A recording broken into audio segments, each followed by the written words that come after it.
Hello and welcome back to I'll Knit If I Want To. I'm Andrea Mowry of Drea Renee Knits, and this is a little weekly podcast where I try my best to answer some of your questions. This week I have just released my 2023 Rhinebeck sweater, which I'm wearing right now. This is the tessellated pullover. It is knit up in Spinster's Daughter, a collaboration yarn between Spin Cycle Yarns and the Farmer's Daughter Fibers, along with Odang, which is also from the Farmer's Daughter Fibers, and Dyed in the Wool from Spin Cycle Yarns. And next week I will be wearing the other pattern I'm releasing for Rhinebeck this year, which is the tessellated vest. It is my first vest design, which many of you have been requesting for the past 2 years. Vests are becoming the thing, so I finally did it, and I'm hoping it will pay off if we have the warm weather that sometimes strikes during New York Sheep and Wool Festival. As always, I will link to those below. Oh, and the yarn for this one is Dyed in the Wool. And then it's Moondrake's Fua Fua, which is a very amazing, luxurious cashmere blend. That's this fuzzy yarn, along with Moonspun, which again is a collaboration yarn between Moondrake and Spin Cycle. So I'm very excited because this week I have a family member joining me here on I'll Knit If I Want To, and it's actually someone that most of you probably know. Hey! Lesley Robinson of Knit Graffiti is my sister-in-law, and still to this day, a lot of people don't know that we are relations. Yeah. So, or they don't know how we're related. Yes, they're like, they confuse whose mother is whose. Yeah. So, Spicy Pete's sister, which now that you see her, and if you've seen Spicy Pete, you can probably see the family resemblance. Maybe. Yeah. Some people do. Some people don't. Yeah. I even like, it is so, you're obviously siblings.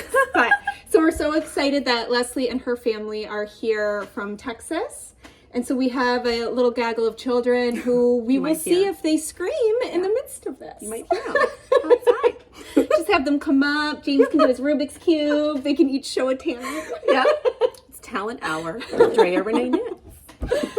Thanks again for having me. Yes, thanks for coming. And what are you wearing? Yeah, so I'm wearing my prairie lace shawl, which is funny because I use the Farmer's Daughter Fibers yarn for this as well. We didn't even put it. Shout out for Farmer's Daughter Fibers. Yeah, I used the Foxy Lady, which is like a silk merino single ply. Yeah, beautiful. I love single ply. Yeah. And the silk in there gives it like this nice luster. Yes, it really does. Beautiful I don't know if you can see it. It's gorgeous. Beautiful. It's one of my favorite yarns to work with. Yeah, it's gorgeous. Yeah. It looks beautiful. And the drape on it for a shawl is so nice. Yes. And right, and this is just a really nice kind of a small kind of a shawlette. Yeah. And because you said that shawl comes in 2 sizes. Yes. Yes, you can do small or large. Yeah, which is nice because for those of you that live in the South and those of us that live in the North, it's nice to have those options. Right. It is. If you need more of a blanket or something a little light to wear with like a dress. Yeah. And I feel like a silk blend would be nice for that warmer weather because it's kind of cooling. It is. Yes, I actually love silk blends. I've never used 100% silk though. Have you? I don't know that I have either, especially because it doesn't have much elasticity, and yarns without a lot of elasticity can hurt my hands. Yeah, me too. Do you feel that? Oh yeah, I don't use 100% cotton or linen. I need a little something blended in with it. I love a cotton wool blend. Yeah, me too. That's one of my favorites. Yeah. Have you done any linen wool blends? I have. What yes. No? Amanda Hope yarn. I used, they had a merino linen. Oh, nice. And I used it for my Eris Aura shawl. Okay. And I loved it. Have you tried Yama Fiber Arts has one too? I have it, but I haven't used it. And that one's beautiful. Yes. The way that the linen blends with the wool when it's dyed, it's almost like a different kind of heathery. Like it takes up the dye differently. Right, because the linen doesn't take as much of the, it's not as saturated as the wool. Yeah. And there's also a halo to it. Oh. There's a little bit of a halo. I didn't really think about that with linen. It does have a little bit of a halo. And then with cotton, I'm using a cotton blend right now, and it has just a little bit of fuzz. And I am blown away by the drape. Because sometimes when I think about cotton, I think of it being a little more stiff. But I think the way that this is spun, I mean, it's lovely. I'm really enjoying it. I love the yarn you're working with. I don't know if you want to mention it. I think I may have mentioned it the other week. I'm using Brooklyn Tweed Dapple. Yeah, okay. I was going to say, and I was like, that's awkward. I'm not good with secrets. I'm horrible. I just tell everybody. I'm horrible with secrets. Yeah. I don't keep secrets well. No. So don't, I mean, I don't do. Tell if it's a real secret, I'll keep it. No. But if it's my own and it has to do with knitting, I'm pretty much going to tell everybody. Or gifts. And Peter and I are the same way. He already gave me my birthday present. It came the other day in the mail. It's a big birthday. It is a big birthday. I turned 40 in just a couple weeks. I know. Welcome to your 40s. Well, I love how we're just, someday we will get to some questions. I know. It doesn't matter. We're not going to answer questions today. Just going to chat. We're just going to have a great time. But if you've seen many of my outfit posts, and almost all of them, I'm always wearing my slippers. Have you seen my big moccasin slippers that Peter got me? So they were from Australia when he went a few years ago. His best friend lives there. And they are falling apart. I mean, they are not in good shape anymore. And I refuse to give them up. We've tried finding some replacements, and they're just not the same. So he talked to his friend who lives in Australia and got him to ship me. Oh my God. So you can't find them? But you can't get them here. Oh my gosh, Straight up can't get them nice. here. And so they came, literally the day they came, Peter was like, so do you want your present now or for your birthday? He said, because you could start using it now. And I'm like, what could it be? It's my slippers. Yeah. You're so thoughtful. Yes. Yeah. It's exciting to give people presents. Yeah, I'm horrible with giving presents. I'm like, you want to know what I'm getting you? And they're like, no, I want to wait. Yeah, why? What a surprise. And you give it 2 months early, and then you're like, I should probably get you another gift. So you know, open on your birthday. Yeah. Oh. You know, it's hard. Yeah. All right, you want to answer some questions? Let's do it. All right. So the first question is, I have just finished the body of my first ever colorwork jumper and started thinking about how to block my project when I finish the sleeves. My question is, do I sew my ends in before I block, or do I sew them in when I finish blocking? My thinking is that if I do it after blocking, I will have a better chance of evening out my color work, which is a bit uneven in tension. What are your thoughts? You want to start? How would you do it? Well, I'm going to grab a tissue while you Yes. I actually always weave in my ends before I block. Because I feel like it kind of when I wash it, it kind of solidifies the end into the garment. Mm-hmm. It might, well, especially with brioche. Brioche, when you weave in your ends, you're really never going to see them again. Mm-hmm. It's not like duplicate stitch. Yeah, they kind of just tuck themselves underneath the stitch. The fish bones is always what I call it. Oh, the fish bones, yeah. Like, well, right, and it's just like, it just kind of nestles itself in there. Yeah. And then you might see a little end. And sometimes I'll leave like an extra bit, and then I'll give it a tug. I don't know if you do that Post-blocking? Pre-blocking. So I'll leave it a lot of an end. I'll give it a tug, and then I might trim it again once I block it. That's what I was going to say. Do you trim your ends pre or post-blocking? Both. Okay. Usually pre. Because I'm like, I don't want to have to do, because it's usually like a double trim. Mm-hmm. So, I don't know. I love weaving in ends. I'm weird. I don't mind. I like do it with like a show. Yeah, exactly. Or like when I'm listening to my book. It's like a different part of the process. It's meditative. Right. It changes things up. I am absolutely pro weaving in ends, pre-blocking. Oh, cool. But I do not trim until after. Because same line of thought. When you have trimmed those ends, in fact, there may be some loosey-goosey hanging in here because as everyone knows who's been watching this for a while, all the time I'll show something and you will see a tail dangling because I forget. Especially in the underarms. Oh, I always forget those. Out, so you see them in all, like I saw one of my first weekenders still has an armpit one. And I'm like, I really got to trim that off. You know, attention. Nobody's going to see it. Nobody's looking in my underarm. No. But hopefully. As you were saying, like it kind of like shimmies itself in. Yeah. And if you're using wool fibers that are done superwash, it even like felts itself in a little bit. So I want it to be able to zhuzh itself into place and then trim off the excess afterward. Because then I feel like there's less chance of it re-poking out. Yeah. Which some yarns just are going to have that re-poke. Sometimes their shawls, like a couple years later, I'll be like, oh, and I just trim off the little tail that popped out. But, and as far as your color work goes, again, I would still pre-weave in those ends, and I don't think it's really going to affect that stranded color work kind of shimming into place and that tension kind of being fixed. And where you see some spots of maybe some funny tensioning, don't be afraid of like after, even before you block it, kind of pulling this way and that way and trying to adjust that tension a little bit. Yeah. Andrea Rangel, I think I saw a video of her. She's obviously done loads of color work because she has colorwork stitch dictionaries. Yeah. I think she has a new one coming out soon. Ooh. Very excited for it. I might have to get that one. Yeah. I don't have any of her stitch dictionaries. Oh, they're so fun. Yeah. Her husband helps design these funky patterns. Yeah, they're really neat. Oh. Yeah. So, but she will even, if you really have a funky spot that's driving you nuts, she'll even use duplicate stitch to fix an area. Oh, that's such a good idea. Yeah. So, and we always have a little odds and ends to use up anyway. So if you have some from the project, you can fix it. So. Or like if you saw that you made a mistake and you did like one color instead of like the other color, 100%. Just do like a little duplicate stitch on there. Yeah. Or just let it be like the little soul of your project. Where It's like, I'm a human and I made this. I made a mistake. It's mine. It happens. Yeah. But yes, I say pre-weave and ends, post-trim them. Yeah. But you do you. You do you. That's a good way to put it. Or do it the way we do it, because that's the right way. Because it's the right way. It's my way or the highway. There are knitting instructors who are like that, I've heard from students that are like, they were very strict and like, you have to do it this way. I'm like, nah. That's the whole reason why we knit, I feel like, is because there's literally like a million ways to do every single technique. Exactly. Even brioche. You could do half fisherman's rib, or I always say half because I default to half fisherman's rib, but you do full-blown fisherman's rib. Yeah. And it's going to give you the same structure. Right. Yeah. It's the same end result achieved a different way. Except for the twisty turnies. Right. I've never done fisherman's rib. I've actually never done fisherman's rib before. Oh, I wonder if you'd like it. It doesn't have the same rhythm. Right. I'd be curious what y'all think.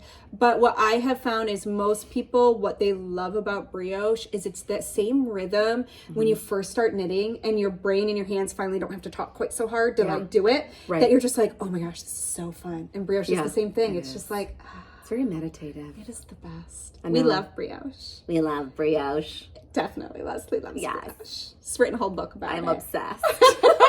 I always wonder if people are going to lose their interest in brioche, because I still haven't. It's been 8 years. I still have. I mean, I have you still haven't another either. Harlow hat right over there on my needles. Yeah. That's my walking knit. Right. Which people are like, you're going to walk in brioche. Yes. And I'm like, but you will get to that point because it's just like knitting. Yeah. If knitting clicked for you, brioche will do the same thing because it's that same rhythm. You just have to, I always feel like it's the knitters who've been knitting for like 20 years who take a little longer to get into the rhythm because their hands and head don't need to talk at all during knitting. Right. So you have to have that communication. And you're learning something new. That's a different language. That's disrupted every other stitch. Yes. Right. So sometimes you'll like just knit across the row and you're like, crap, I forgot all the slip-on yarn over this. Yep. I've done that before. Gotta go back. Yeah. I've accidentally started brioching. Oh, me too. All the time. I once taught brioche and mosaic at one retreat. Oh, yeah. And there were some students who took both classes. And it's really similar movements. Really similar. Or people will do mosaic instead of brioche. Because they just start slipping stitches, but they don't bring the yarn over. And I was like, oh, note to self, don't have people take both these classes in one day because it will kind of fry your brain. Yeah. I can see that. A lot of slipping and stitches in both. Yeah, that's funny. All right, so this is a fun question because it's a designing question. We both get to answer it. Yay. I would love to try my hand at designing and writing knitting patterns. What resources or practices helped you when you first started? Is there anything you wished you did differently at the beginning? And what helped you develop your personal style? Why don't you start? Okay. You started designing first. Yep, I had like a couple weeks, lead. A month. That's already it was like a month. Yeah, I think I released my first pattern and then you were like, I have an idea. And I was like, you should do it. You're like, I'll be your biggest cheerleader. That's what you said. I actually remember being so Leslie's parents used to have a little hobby farm in Michigan. And I remember sitting in the house and we were chatting about it and you had your brioche hat. And I was like, you should just do it. Yeah. Just put it on Ravelry. See what happens. We were both having babies and starting our businesses at the same time. Yes. Oh my gosh. So what resources or practices helped you when you first started? Ravelry. Yeah, that's what I was going to say. Because when you go, so you set up a pro account and they literally walk you through all of the steps of publishing a pattern. Like there's no guesswork in what you need to publish a pattern, including even setting up like your PayPal account. Yeah. And stuff like that. Even if you want to have 2 PayPal accounts, which I do. I do too, because there's something called micropayments.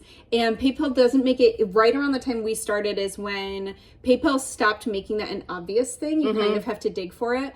But when you charge below $10 for a product, you want something that's called micropayments because you're going to pay a lower fee structure for those payments. But you need to have 2 set up. Because if anyone buys multiple, then you're paying too much of a fee. Right. It's too big of a So fee. It's like you need an account set up for 10 and under and then 10 and over. Yeah. And Ravelry lets you set that up. Yeah. So that was huge. I didn't even know that was a thing. No, I wouldn't have known. So I think that was really big in getting started. I do think it's really nice now to have our own websites, especially because not everyone uses Ravelry. So it's great to have an extra place where people can go purchase your patterns. As far as other resources, I would say all of my Elizabeth Zimmerman and Barbara Walker books, my Stitch dictionaries, Practices. So I feel like when I first started, I mean, things have changed so much over the year, but I definitely had some goals where I was like, okay, I'm always going to have one of my own designs on the needles. Where now I only knit my own designs because I just don't have time for anything else. Right. But it was nice just having little things like that to kind of like dip toes in. Oh, and my other goal was to release one pattern a month. But that kind of came, I kind of stumbled into that and then kept that rhythm going. It's kind of a good place to start. Right. But that might be too much for some people. Be too much. Especially, did you ever read Big Magic? I didn't. No. So it's by the same author as Eat, Pray, Love. Elizabeth Gilbert. What I loved about it is one of the things that she talks about is not asking too much of your creativity right out the gate. So like not making it support you right out the gate. Maybe don't quit your job and everything. And just, for me, that wouldn't have necessarily have worked. So it's nice to be able to start developing it without asking too much of it to begin with until it becomes viable. Right, especially if you have maybe other creative outlets that you already are doing that are taking up, like if your job already takes a lot of your creative energy, you might not have a lot of creative energy left over to spend now designing or dyeing yarn or, you know, whatever you want to do. I also would be curious, and I want to get back to your answers for these too, but I also, one of the things I do think about is there are a lot of people who do not want to make their hobby their job. They might think they want to, but then they start resenting it. It sucks the joy out of it for them. So I think that's another good reason to not ask too much of it at first, because what you might realize is, oh, what's fun about this for me is it's my calm, it's my meditation, it's getting me away from the day-to-day grind.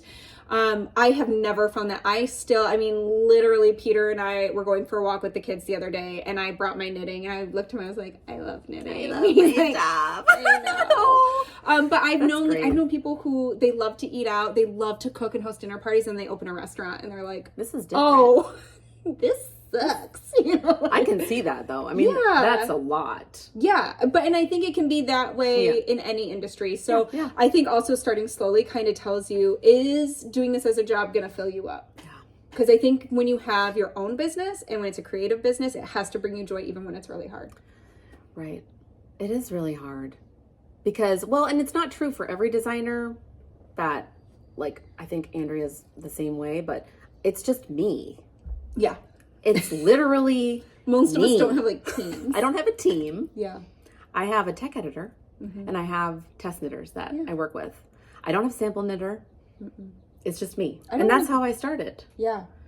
Yeah. So I think for me, what was the most important thing was I felt lucky enough that I had a network, which was Andrea. And there was another designer that we knit with every week. And I remember we were knitting together at, what was the name of that coffee shop? Espresso Royale. I know it's not there. The Ginger Dragon. It's one of our favorite drinks. It's so good. Every week, every Sunday we'd go. That was like our church. Yes. I don't know if I don't want to offend anybody, but yeah. So, and then one day I go and Andrea says, I think I'm going to publish a pattern. And I'm like, what? We can do that? I can just publish a pattern? She's like, yeah, on Ravelry. And it just never occurred to me that could be something, well, and you know, thanks to Ravelry. So a network I think is really important because when I was first starting out, we would bounce ideas off of each other. I mean, we still do. Yeah. You know? We still chat about it and things we're excited about. We geek out about it. What are you working on? We WhatsApp every single week pretty much, even though we live obviously in very different parts of the country. Yeah. But yeah, I think you're right. It's nice. And one thing that I do think a lot of people wish existed, and I met a designer this past spring who does offer some courses online for designing. Is that Pippin Pin? Yes. Yes, I love her. Yes. I don't remember her real name though. We should put that in here because I bet, I want to say it's Megan, but I know think I'm that so bad with sometimes I names. default to Megan as a name for people. So. I just remember people's designer name or like their Instagram name. Handle. I know, we live in a weird time. I know. I'm actually knitting a pair of her socks now. So her fun. Little sprocket socks. Oh, cute. Yeah, I love them. I don't have them with me though. Because I think what a lot of people wish there was. I get asked all the time, did you go to school for this? I'm like, no. I did actually, but not really. You did go to art school. Yeah, I went to art school. I have a minor in fibers. Yeah. So I went. Sorry, I didn't mean to make it about me. It's about us. It's about us together. But it's like, I think a lot of people want there to be specifically like a knitwear design program. And I don't know any designers who went to school for that. Like, no. I know designers that used to be doctors, bakers, interior designers. Right. I was an interior designer. Yeah. And then I just knit, and then it just sort of. Yeah. I actually know a couple of knitwear designers who were interior designers. Like, I don't know if it's like the space planning, like, we can visualize really well. I feel that way with cake decorating. Yes. I think that spatial visualization that I can do is in part because of cake decorating and doing hair. Right, because you already have that creative people's hair. Yeah. Right. And into your own. When we met. Yeah. You had the little... I had half my head shaved in little racing stripes. Yeah. Yeah, and it was red. It was red. It's red. It was bright copper. red. Yeah. And it was like short. Yeah, I had only hair on one side. Mm-hmm.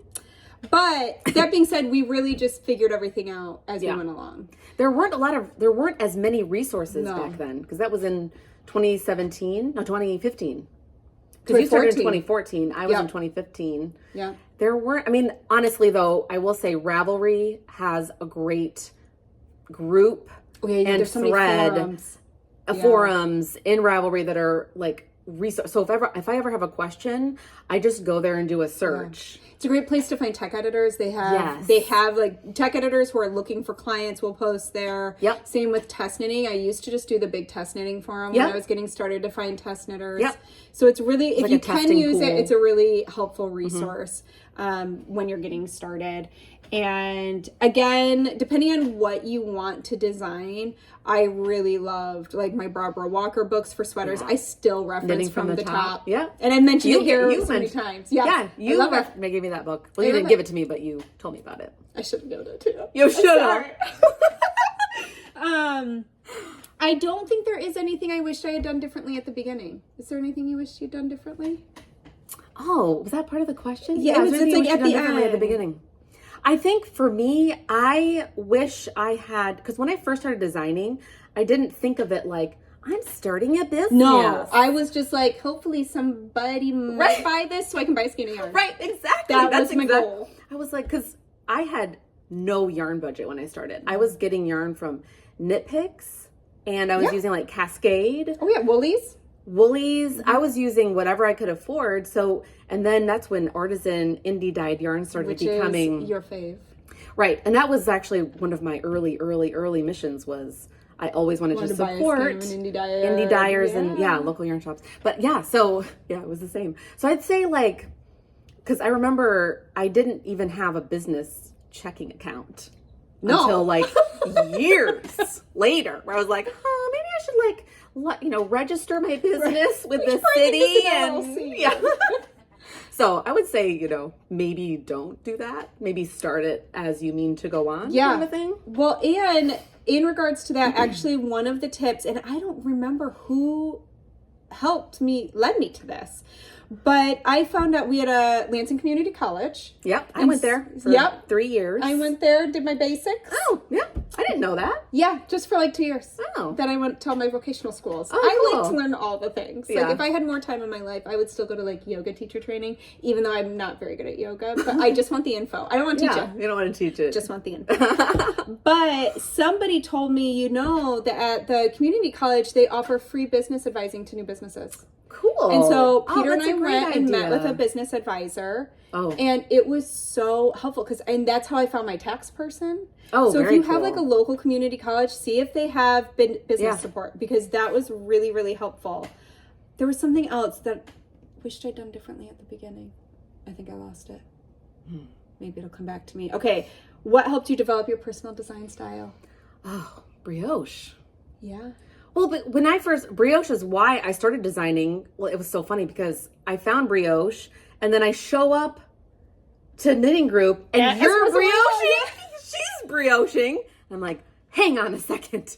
And so I think for me, there weren't a lot of brioche designs. No.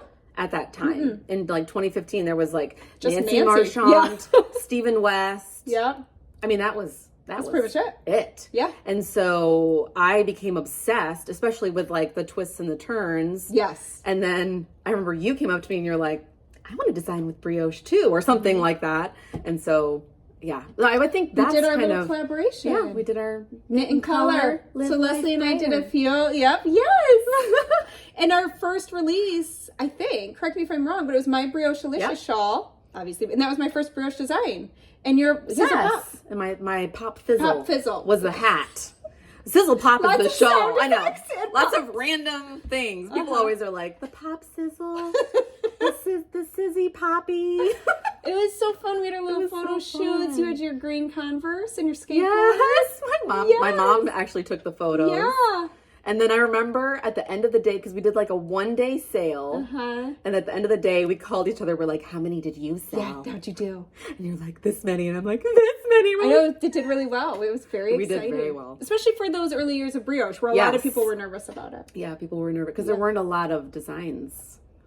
And But I think that's, and I love using color. I love Yes. using really bright, unusual colors, and so I think that's kind of I think my style, I guess. But yeah, what about you? Well, and being an interior designer, and so Lesley Yeah. used to live in New York City and was an interior designer there. Yeah. And I feel like going to art school, like you already had a pretty well-defined personal style. Right. And then it was kind of Yeah. and then I feel like already had a good brioche eye for unlocked color, it for yeah. knitting, and like Yeah. then you took off. Would you say? Right, because I don't think I would have really started designing if it wasn't for brioche, because I was so fascinated by like, what other designs can I make? I had the stitch dictionaries, but I wanted to see like what else I could do. Right, And so so that was Anybody who's not very familiar with Lesley's work, if you go look, you're going to see predominantly brioche. Yeah. And There's a little bit of not brioche, a but- lot of people that love brioche, what they're drawn to is the twists and so the twists and turns that we keep talking about is like this stuff in here. So it ends up looking like cabling or lace, but really that's all done with increasing and decreasing. Yeah. And it just creates these beautiful patterns. So Lesley loves, I'm like speaking for you, correct me if You I'm can wrong. speak for me But all Lesley day. loves like creating this part. Yeah. Which for me, if you look at my patterns, most of it's just straight up brioche. You know, it's just Right, very. which- I love which the brioche world bands, also needs. You know, Yeah. like I want that rhythm because for me, Yes. I'm like I get bored. Yeah. Especially in shawls. Most of my shawls have like a little bit of brioche in them, and that's when I got bored of my garter stitch or whatever else I was doing. It was like, let's just do a band of brioche. Yeah. And Or your sweater that has it right here. That's super cute. Sorry, I didn't mean to Junction cut you maybe, off. or Yeah. Vintage Prim both have like it right here. They have Yes, bands or of the color. one that's like your birthday name. Was it the Vintage 83? Vintage 83. Yeah. I love that What one. did I say? Vintage Prim, which is your hat. Right? I know like the names of all your patterns, by the way. Thankfully, you have your head screwed on straight. The past couple episodes, I like forgot a question, and I'm just Oh, like, it's okay. oops. We're all human. Yes. Any other last little tips with designing that you would give somebody just starting out? I would say find a great software to use. Like I would highly recommend like the Adobe products. I do use Adobe products too. Yeah. They are expensive. You can absolutely start with I started with Pages. Yeah, you can start with something, but you know, so my issue is like I've changed my pattern layout a couple of times. and that is a pain in the butt. And I still haven't updated all my old patterns. No, it's slow. But It really takes a long time. yeah, I agree. So it's nice if you can establish that. If you have the means to establish that in the beginning, and especially if you already know how to use that software. Right. I didn't know how. Right. I learned it in school. Right. So It's so nice. Yeah. I didn't know InDesign, so I used InDesign. But what I love about it is like when you use Pages or something, it can be kind of restrictive. 100%. Yeah. But with InDesign, you have complete freedom to do whatever you want. And I'll say, like, for me, thankfully, because I did not know how to use them, my sister-in-law, different sister-in-law. Yes, not me. Another one who's also another very talented. artist. Yeah. She completely designed my layout for me and set up my Yes. workspace. So literally, I just opened Andrea's workspace. Right, And and I then you kind of can can just- just plug and play.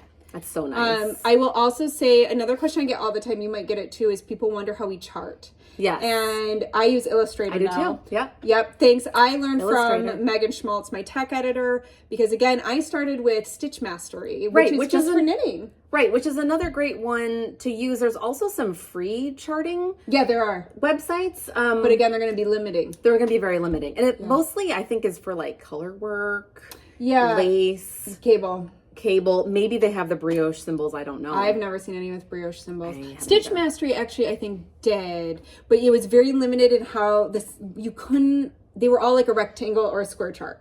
There wasn't a Right. lot of, it was really hard to delete cells. Yeah. And if you're an Apple user, that's why I ended up having to switch. After Oh. it was a update like 2 years ago, and I couldn't use it anymore. I just never worked with my computer again. Weird. Some people were able to troubleshoot. I know they were working on it, but I could never get it to work With again. Stitch Mastery? Yeah.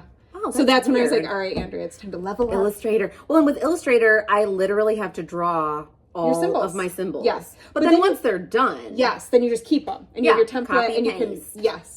Which I do love. I mean, I love Yeah. the freedom of it. But there's that little bit of a learning curve. So Yeah. if you can learn it early on so that you don't have to go change your patterns later on. Yes. Start as Probably you nice mean to to go learn. on. That's Yeah, what I say. yes, I like that. Well, and my logo, my first logo, luckily my husband is a graphic designer also. He's a philosopher, but he's also a graphic designer. So he helped me design my first logo. Yeah.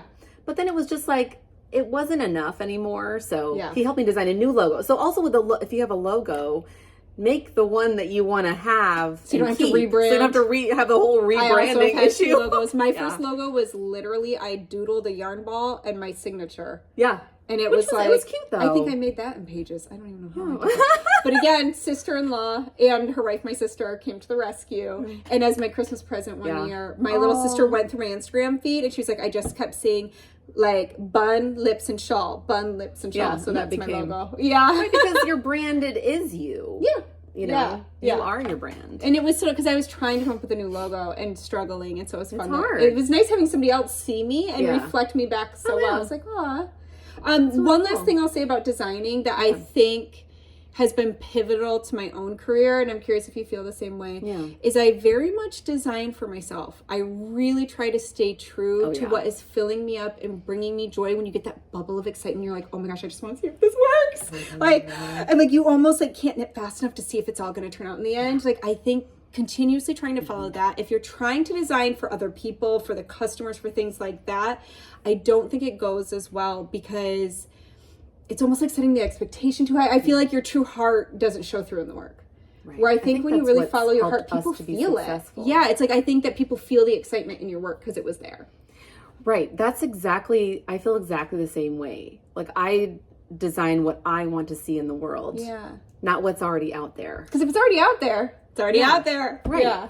But that's why I also say there's room for all of us. Like Yeah. anybody who wants to be a designer, anybody who's already a designer. I always say there's room for us because if I don't have the pattern, I'm sure Andrea does or somebody else or whatever, you know? And so that's why I design is because I have to. You know what I think about too? And then I swear we're going to move on to another question. Or then we could talk for hours. But one thing I'll say too is sometimes I think that it can feel overwhelming to see like how many patterns are on Ravelry and I know. how I'm just going to be a fish lost in this giant ocean. Yeah. But one of the things I think about is there are millions of us. There are millions of knitters. Yeah. Not only that, but your style might be what turns other people into knitters. Like I think about that all the time. Like when you see designers that maybe like, oh, that's not my style, I wouldn't knit those patterns. Right. I'm just so grateful to all of the designers because it's all of us as a collective that helps there to continuously be new knitters and keep people interested in this art form. Right. And I think that's amazing. Yeah. You know, it's like the more of us there are, like that's not a bad thing. That's No. going to help create more knitters. Exactly. Just going to dump my water over as finale for that, my speech. There's like a big splash. Just so, we gotta go now. Her sweater is now felted. I know, it's all the fuzz. It's just... But yeah. All right, There's Bob, room we for had you lots if to you say. want to design. There's room Yes. for you. There's room for you. Yeah. Okay. I'm an English style knitter who knits pretty tight. You talk quite often about that you need to change your tools and not the way you knit when it comes to knitting looser or tighter. I really want to try and knit something with color work, but I'm afraid the floats will be too tight. I tried wooden needles to knit looser, but I don't like them because I'm clumsy and break them accidentally if I stand them. I have broken a needle tip. Yeah. Right now, I really like to knit with the Chiaogu metal needles. I know that knitting continental will also loosen my stitches, but I don't know if I want to learn a completely different way to knit just so I can knit some color work. The dilemmas. Do you know something else I can try? So I just want to touch on the wooden needle versus metal needle because it's a little backwards there. So wooden needles are actually going to tighten up your knitting. So using the chow goose is a good thing. I would stick with the metal, not the wood, if you're already a tight knitter. The reason that is metal needles are nice and slick. It helps the yarn move over your needles. Wood needles are going to grip that yarn a little bit more, helping to create a tighter tension if you're a loose knitter. As far as color work goes, I would think about it more as changing needle size. And you can keep going up in needle size. It's kind of nice that your issue is that you're a tight knitter, because what tends to make people need, and I say that loosely, but need to change knitting styles is when they're such a loose knitter that they can't go any smaller on their knitting needle size. Like they've run out of options. And so that's when they might want to try switching how they knit. But for you, because you're a tight knitter, I would just go up needle size till you can get gauge. And there's nothing wrong with that. So don't always think of the needles that are recommended in a pattern as exactly that. They are a recommendation. You use the tool that gets you the gauge to get the fabric you like for that pattern. That will get you the dimensions you need to get by the time you're finished. Yeah. Any other thoughts on that? Well, I think sometimes I suggest wooden needles if you're learning a new technique. Because they grip. Yes, especially with brioche. I actually recommend people use wooden if they're comfortable with it. And I always say sticky wool. Yeah, sticky wool. Don't use your superwash when you're learning, because it'll just... Right. If you drop a stitch, it's gone. Yeah. It's just going to go, and it's going to keep on when dropping. It's sticky, it just stands at attention. You can just put your needle back in. Yeah. So that's the only time I actually don't like using wooden needles, personally. Especially if it's humid. Everything sticks. And I where tried I live, using them in humid. Mexico, and I was like, ooh, this is so hard. I was like, I actually just started my project because I was like, I guarantee that just changed my gauge. Oh my gosh, exactly. Right. And I was only partway through. I was like, I'm not going to be able to knit it at the same gauge by the time I get home. No. But yeah, I would just go up in needle size and yeah, I do believe across the board that when we are able to fix the issue by changing our tools instead of our body, we're going to keep our body more comfortable, and it's going to be a more pleasant experience than trying to force our hands to do something differently. Yeah, I like it. Alrighty, we got a brioche question. Yay! I have been intrigued by brioche knitting and want to try it, especially a brioche sweater.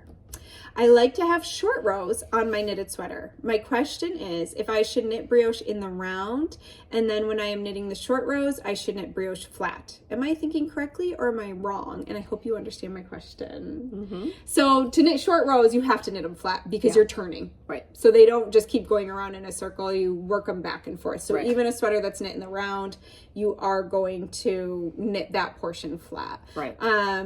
What are your thoughts on brioche short rows? I actually haven't really done them very much. I think one color brioche short rows are a lot more straightforward. Right. Because honestly, you don't have to wrap. Right, because it kind of gets hidden, right? Yeah, it's kind of like garter stitch. Like you can kind of, it just gets kind of like there's not a hole. It just gets kind of hidden. And then, but with two color brioche, you have to think about, you still have to do the sliding. Right. And the turning. Yes. So it's a bit more complicated, but it's totally doable. I think it's just more complicated. That's how I like to talk about brioche. It's not hard. It's just more. Different. Yeah. And so we'll also refer to our friend Suzanne from Sosu Knits because she does have a YouTube tutorial. Yes, I have watched it. I have as well. That's how I learned how to do it. And I will say it's a little fiddly, but if you're doing one color brioche, then I think it wouldn't be as bad. Right. And I have done them in half fisherman's rib. My birch pullover uses them in the short row shaping. That's a raglan sweater from the top down. And that was actually so similar to regular short rows. Because in half fisherman's rib, you actually are only really doing the fisherman's rib every other row. So it makes it easier to manipulate something like short rows. Because it only shows up on one side as the fisherman's rib, and on the other side it looks more like... Both sides are like a funky ribbing, but one side looks like brioche or like fisherman's rib. The other side looks like it's squat. Because you just basically work a regular round, but then it goes back into the fisherman's rib because instead of doing the wraps, you're knitting into the stitch below into the and row pulling below. it up. So that could be an option too. If you wanted to play with that, I will link that pattern below. It's the birch pullover. If you wanted to try something that already has short rows in it, again, this isn't brioche. It creates a very similar fabric to brioche, but it is half fisherman's rib. It's another tuck stitch. Yeah, exactly. They're all the tuck stitches. The tuck stitches. All right, last one. Oh, this is another kind of fun one. And then we have to wrap it up because we have a knit group to make. I know. I'm like, I was like, oh, we are just chatty Cathy's. You just keep going. I didn't think we could. It'll be a 2-hour episode. 5 hours later, like, so anyways. But everybody would still be watching, right? We make our husbands bring us up food. We're like, we need lunch. We're still going. Your phone like runs out of space. Like, no. I'm a very keen knitter. I've tried many different garment construction techniques. My favorite is top down for many reasons. What are your reasons for different construction approaches? You start. Okay. You start.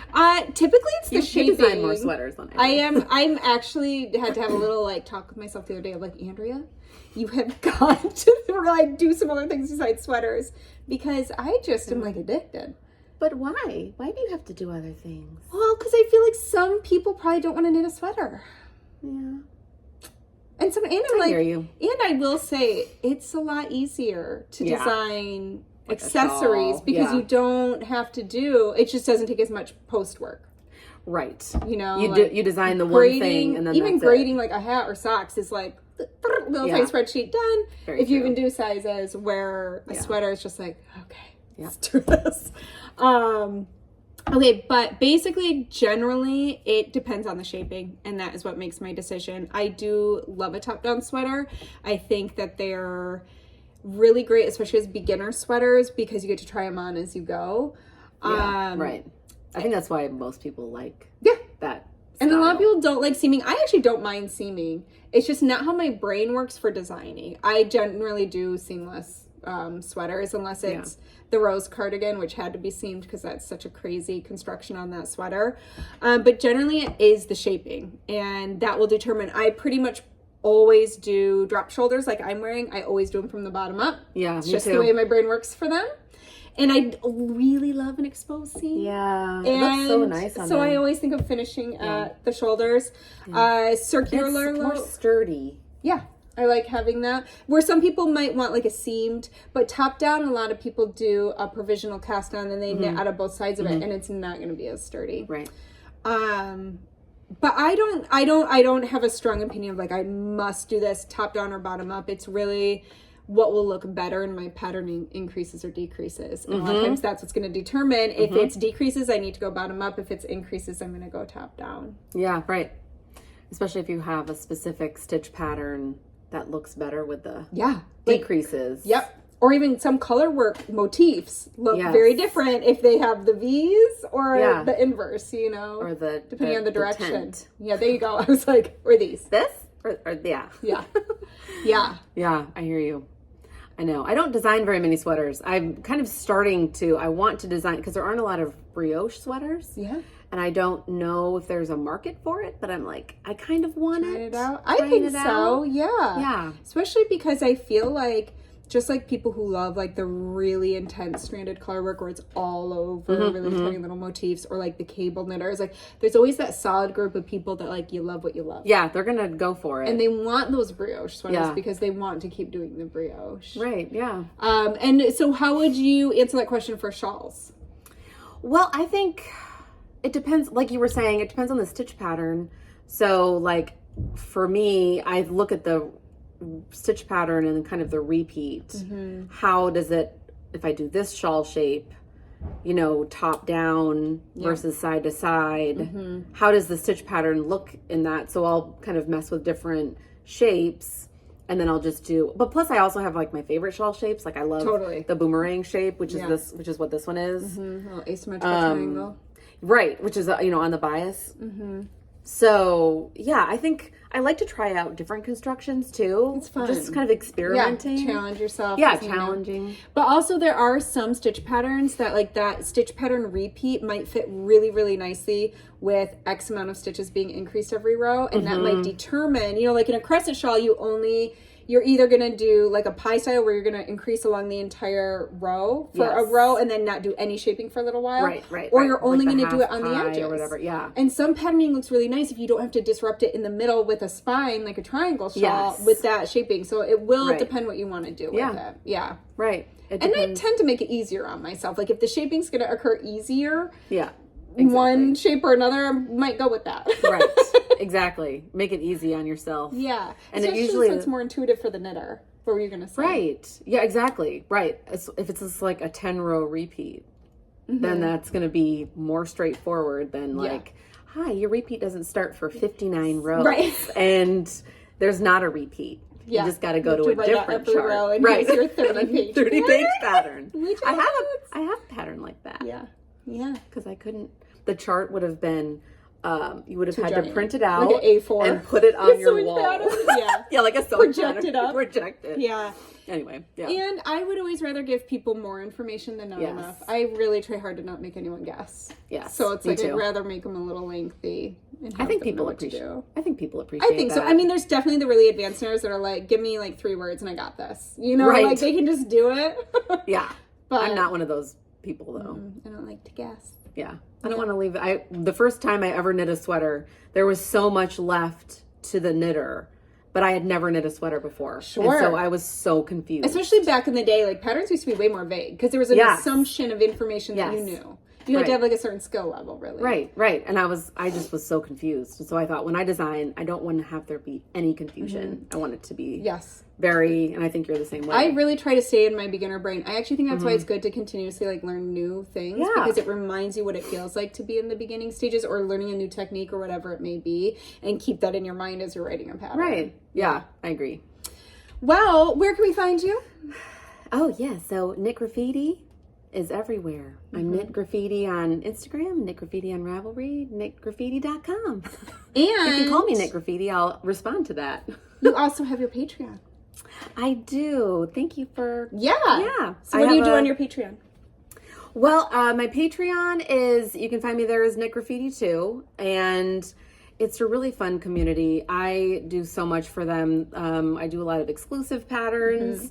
And actually, my next exclusive pattern, I'm actually going to include an online course with it. Ooh. That'll be just for patrons. Fun. So that will be fun. And I do a live stream every week that's only for patrons. And then we do like knit nights. And so fun. Yeah, it's really fun. Great for people too who don't have a local knit group. Yes. Like, I just think that's awesome. Yes, it's really fun. It's a great community. We have like a special Discord channel where everybody can chat and so fun. Yeah, it's really fun. Did you have your project you wanted to show too? Your whip? What you're working on? I wanted to show. I'm working on one of Andrea's patterns. Oh yeah, I forgot it was mine already. I was like, don't you have that pattern? I was not that you trying wanted to plug myself. No, it's fine. In my head, I was like, what? Well, I also have my other thing that I'm doing, but it's like so weird. You can't really see what I'm doing. I know your swatch is super fun though. I can show my swatch if you want to. Yeah, so I'll turn these inside out. So I'm knitting Andrea's fluorite socks. And this is actually a really funny story because we published in the same issue of Pom Pom magazine so I'm knitting her fluorite socks. So a lot of our firsts happened together. I know. We were in Quince & Co. scarves back when we very first started. Yes. We were in the second issue of Lina magazine together. And then we were in Pom Pom together. Yeah, I know. It's so funny. I love that. Well, what's funny is like I had the pattern in my issue of Pom Pom magazine, but I wanted the boot cut version. So I actually went and bought your version. Well, then I was like, but the pattern is in the book. Like, why did I buy the pattern? But anyway, it was funny. Thank you. It was funny. But yeah, so I'm how pretty it I'm is. using scraps. So it kind of looks like yours. Sorry. Looks like mine. That's what I'm saying. Yeah. So yeah, I just used some scraps. So I have the second one on the needles. And I'm actually going to make a matchy-matchy, which I never do. Yeah. I usually want my socks to be a little fun and funky. A little like different. Yeah. Fun. So yeah, I'm working on that. So fun. Do you want to share your swatch? Sure. So I'm starting to get into cosplay for knitters. What if somebody doesn't know what cosplay is? Okay, so cosplay is like costume play. So like if you're a geek like me, I'm totally into like Star Wars and Marvel and all that stuff. So I like the idea of making your costume. It doesn't have to be like a costume, like, oh, I'm going to dress up. But I thought, if people want to, let me see if I can find it. It's in here. So my swatch is kind of a mess, but you can see I am really obsessed with Spider-Gwen from Across the Spider-Verse. So I'm designing a kind of version of her little hood that she wears. So yeah, there's my swatch. You can see this didn't work. This didn't work, but then it worked up here. That's why I think it's so fun to show it too, because it's like the evolution of like the way our brains think. I have so many, like you can see back in that corner, this big long whoop. Yeah. That was me like, that was you that's stonecrop. Oh yeah. That turned into stonecrop. So it started up at the top and then it went down. And I just so tried all the different things. You can see how then I started playing with the baubles and the texture in between the different little period motifs. Yeah, it's so fun. Because I was like, I don't want to rip it out. No. I just want to keep going with it. Yeah. And like see if it can morph into what I'm thinking. Like it takes a little while to really have things come to fruition. Yeah. I don't have any show and tell since my last one, except for I did finish my bat I was spinning up. So this is my first time cropping fleece. Ooh. Yeah. So you carded it? I did. Oh. I washed it. I scoured it. I put it on my drum carder. And then I turned it into bats with like sari silk and some other fun little fibers I had in my bat bin. And so I finished spinning this long draw and now I just need to ply it. It's resting.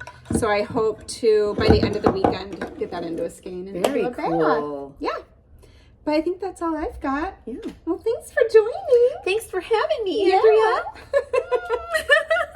Hopefully we can just make this an annual event. I know, right? It'd be so fun. Knit and color reunion. Knit and color. Live life brighter. Yes, live life brighter. Which we do. If you couldn't tell, we like our colorful knits. Yeah. Just a little bit. Yeah. And get her new sweater pattern. Thanks. Tessellated pullover. I'll wear the vest next week. It looks so fun. Thanks. Very fuzzy. It's a little warm. It's going to be 80 degrees. Yeah, I'm like, I am going to change into a tank top. Let's just end this so you can go, Jane. All right, well, thank you so much for joining us this week. I will be back next week. I hope you will be too. As always, all the links for everything, including where to find Lesley, is all going to be below in the show notes in that description box. And if you have a question you'd like to submit, you will also find a link to submit your question there. Please do use the link. It's the only way I can keep organized. I hope to see you soon. I hope you get to make something this weekend, and we'll see you later. Bye. Bye.